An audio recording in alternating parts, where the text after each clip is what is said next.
नमस्कार मित्रांनो, संवाद तुमचा आमच्यामध्ये तुमचं मनापासून स्वागत. मित्र हो, आपण आता आणखी एक श्रीमद वासुदेवानंद सरस्वती स्वामी महाराजांच्या चरित्रातील पुढचा प्रसंग पाहणार आहोत. चला. हरिओम. नवसारी गावचा एक पारशी गरुडेश्वर येथे येऊन त्याने महाराजांना सांगितलं, आपणास एक जिंद अन्नाचा घास सुद्धा घेऊ देत नाही, पाऊस सुद्धा वाटत नाही. काल मात्र आपलं दर्शन करून जेवणास बसताच सर्व अन्न पोटात गेलं, पोटात राहिलं. याकरता मी आपणास सोडावं अशी माझी इच्छा होत नाही, मला इथेच राहू द्या. असे त्याने सांगताच महाराजांनी त्याला एक यंत्र करून दिलं आणि ते यंत्र त्याला गळ्यात बांधायला सांगितलं. ते यंत्र बांधताच त्या पिढेतून तो पारशी मुक्त झाला, त्या जिंदापासून मुक्त झाला. त्यामुळे तेथे बरेच पारशी लोक येत असत. बडोद्याहून श्री सिद्धनाथच्या मंदिरातील महंत श्री गणपती बुवा मंडळींसह दर्शनार्थ आले होते. तेथे महाराजांना नमस्कार करून त्यांनी आपल्या मनात काही विचार आणले. ते विचार जाणून महाराज लगेच त्याला म्हणाले, इकडे येताना आपणास अश्वत्थामा भेटला होता व त्याच्याबरोबर आमचे काही संभाषणही झाले आणि असा तो सुंदर योग आला होता. हे ऐकून गणपती बुवा म्हणाले, अहो, हीच गोष्ट खरे तर मी तुम्हाला विचारणार होतो. याप्रमाणे त्यांच्या मनातील विचार महाराजांनी सांगितलेले पाहून सर्व लोकांना आश्चर्य वाटलं.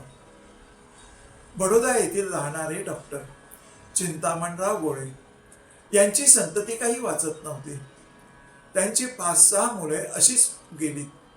शेवटी एक मुलगा झाला होता, पण त्यालाही अपस्माराने पकडले होते. पुष्कळ उपाय झाले होते, पण गुण काही येईना. तेव्हा त्यांनी गरुडेश्वर जाऊन दंडोबंतांना महाराजांचा अंगारा पाठविण्यास सांगितले. त्याप्रमाणे महाराजांनी अंगारा अभिमंत्रित करून दिला. तो त्या मुलाला लावताच तो मुलगा उत्तम बरा झाला. असे एक ना अनेक प्रश्न महाराज मार्गी लावत होते. एक बाई तर महाराजांच्या दर्शनास आली होती. तेव्हाची गोष्ट. दर्शनाच्या वेळी महाराजांच्या समोर नारळ ठेवून तिने नमस्कार केला. त्याच वेळा तिची नथ तिच्या नकळत खाली पडली आणि त्यावेळी तिला ते समजलेही नाही. सायंकाळी तिला नथेची एकदम आठवण झाली. पुष्कळ शोध करूनही ती कुठे सापडेना. तेव्हा त्या बाईने महाराजांकडे येऊन नथ न सापडत असल्याचे सांगितले आणि आपण प्रश्नोत्तरी पहा असे महाराजांना ती म्हणाली. महाराजांनी सांगितले, प्रसादाचा नारळ जो आपणास दिला आहे तो वाढवावा, म्हणजे नथ मिळेल. असे ऐकताच ती घरी येऊन तो नारळ फोडला. तोच त्या नारळातून ती नथ बाहेर पडली. ही गोष्ट सर्वांना समजतात सर्वांना आश्चर्यही वाटलं. भाविक लोकांच्या करता महाराजांनी आत्मज्ञान विचार व चित सद्बोधन क्षत्रमाला अशी 2 प्राकृत ग्रंथ तयार केली होती आणि याप्रमाणे वागण्यालाच ती पुस्तके महाराज देत होते. तसंच दत्तभाव सुधारस म्हणून गुरुचरित्रातील सर्व कथा एकत्र करून स्तोत्र रोज म्हणण्यासाठीही महाराजांनी तयार केलेलं होतं आणि ते तिथे दिलं जातही होतं. सावंतवाडीचे रामभाऊ सबनीसांचे चिरंजीव बडोदा येथे अधिकारी होते. ते श्रावण मासात महाराजांच्या दर्शनास आले. त्यांना आल्याबरोबर पाहताच डोक्यावरचे केस काढल्याशिवाय आपल्याला दर्शन होणार नाही असं महाराजांनी कळविल्यामुळे ते केस काढून शेंडी ठेवून महाराजांच्या दर्शनास आले. परंतु तेथे राहण्यास विशेष जागा नसल्यामुळे सकाळीच लवकर उठून परत जावे असे त्यांनी ठरवून रात्रीच महाराजांची अनुज्ञा घेऊन ठेवली होती. सकाळी मंडळींसह सबनीस निघाले. त्यावेळी नारदेश्वर मंदिरात नित्यनियमाप्रमाणे भाष्यपाठ चालू होता. सबनीसांच्या मंडळींना असं वाटत होतं की जाताना आपण तीर्थप्रसाद घेऊन निघावे. निघण्याची वेळ आली होती. इतक्यात महाराजांच्याकडून एक मनुष्य तीर्थप्रसाद घेऊन आला व त्याने सांगितलं, पाठ सुरू असताना महाराजांना एकदम आपली आठवण झाली, म्हणून त्यांनी हा तीर्थप्रसाद आपल्यासाठी पाठविलेला आहे. तो तीर्थप्रसाद घेऊन सर्वांना पुष्कळ गहिवरून आलो. मुंबईस आनंदराव रामकृष्ण तालचेरकर यांची नात कुमारी इंदिराबाई यांचा साखरपुडा इंदूरचे महाराज श्रीमंत सवाईराव तुकोजीराव होळकर यांच्याबरोबर 1834 मध्ये इंदूरलाच झाला होता. पण पुढे इंदूरचे महाराज युरोपच्या सफारीस म्हणून निघाले. त्यामुळे लग्नाचे काही निश्चित झालेले नव्हते. अशा स्थितीत 10-11 महिने सहज उलटून गेले. त्यावेळी वरील गृहस्थाच्या सूनबाई कृष्णाबाई तालचेरकर यांनी आपली भाची कुमारी इंदिराबाई हिचे टिपण वाडीचे महाराज दत्तात्रय पुजारी यांच्या मार्फत गरुडेश्वरी महाराजांच्याकडे पाठविले. महाराजांनी टिपण पाहून कळविलं, यात काही राजयोग दिसत नाही. तेव्हा नारायण दत्तात्रयांनी लिहिलं, मुलीचे टिपण गुरु महाराजांच्या हातात गेले आहे, म्हणजे लग्न तर होणारच, आणि अशी आमची भावना आहे, श्रद्धा आहे. तरी महाराजांची आमच्यावर कृपा व्हावी. तेव्हा शेवटी महाराजांनी लिहिलं, मुलीकडून निष्काम शिव आराधना व्हावी व देवेंद्राणी नमस्तुभ्यम या मंत्राचा जप करून घ्यावा. मार्गशीर्ष मासात काही कार्य होईल असे निश्चित समजावे. आणि तसा महाराजांनी आशीर्वादही दिला.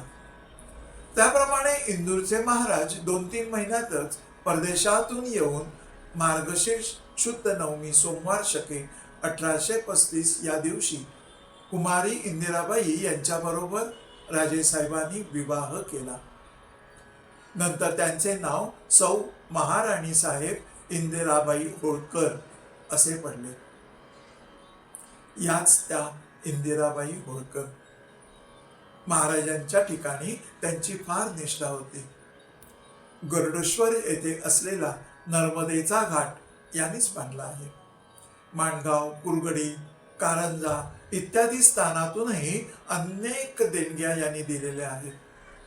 आणि अशा तऱ्हेने गुरु महाराजांची शुद्ध भावनेने सेवा केली गेली.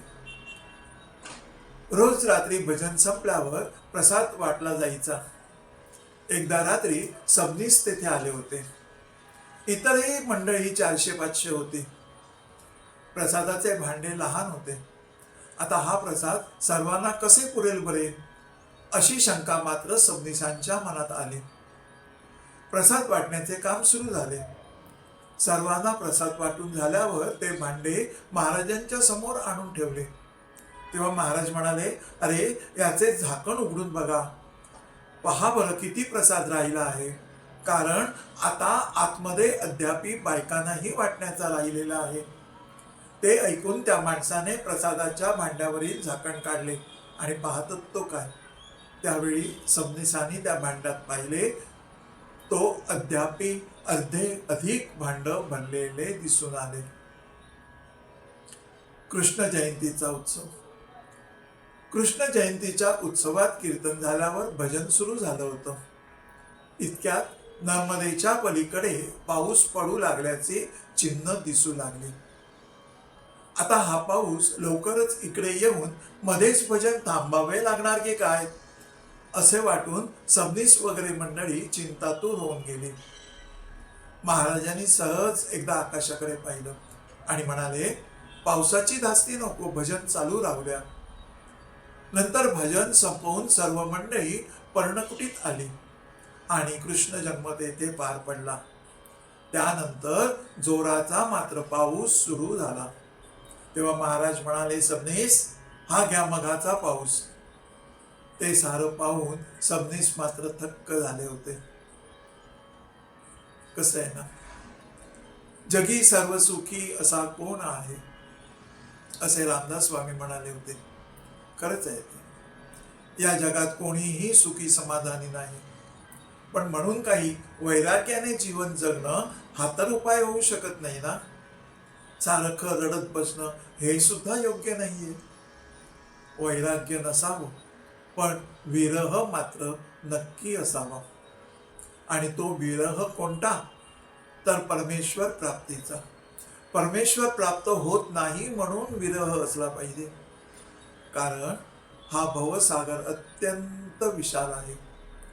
शेवटी सागरच म्हणा ना, तो खोल आहे, अथांग आहे. आणि या सागरावर वासना व विकारांच्या लाटा सारख्या उसळत आहेत. त्यातून तो अधिकच रौद्र रूपात सामोरा येतो. यातून अनेक प्रयत्नाने, भक्तीने, साधनेने, कर्माने पार करण्याचा विचारही जरी केला ना, तरी तो सहज असाच ठरत असतो. कारण बहुतांशी या भवसागराच्या काठावर उभे राहून आपल्याच प्रयत्नांचा गुणगौरव गाणारी लोक आहेत, गोड कौतुक करणारी आहेत. याला पार करण्याचा फक्त एकच मार्ग आहे, लक्षात घ्या. आणि तो म्हणजे समर्पण. समर्पणातून मिळालेली प्रभू कृपा. आणि ही कृपा होत नाही ना, तोच विरह समजायचा. विरहात पोळणारा नेहमीच अहंकार विरहित असतो, लक्षात घ्या. मी आणि माझा ही संसारी भावना त्याला स्पर्शही करू शकत नाही.